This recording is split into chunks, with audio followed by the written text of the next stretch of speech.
বোঝে কি আনজনে ও পিসি তুমি আমি মরেছি চুরি করে। এবার পিসি ভাইপোকে কি বলছে?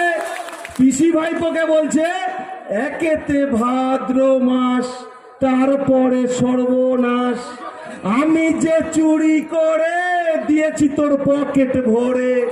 এই কথা বলতে বলতে পিসি আর ভাইপো এখন পশ্চিমবঙ্গের আনাচে কানাচে ঘুরে বেড়াচ্ছে। দেখেছেন তো শেখ শাহজাহানের অবস্থা, এত বড় নাকি মাতব্বর আর খুঁজে পাওয়া যাচ্ছে না। বলেছিল না খেলা হবে, খেলা হবে, খেলা হচ্ছে তো, ইডি সিবিআই খেলছে তো, নে পচা এবারে কোমর নাচা, দেখ খেলা কেমন হয়। বাইরে দাঁড়িয়ে ভারতীয় জনতা পার্টির কর্মীরা দলকে এগিয়ে নিয়ে যাওয়ার জন্য সেরকম সংগ্রাম করছে। আগামী দিনে ওই সংগ্রামের মধ্যে দিয়ে ভারতীয় জনতা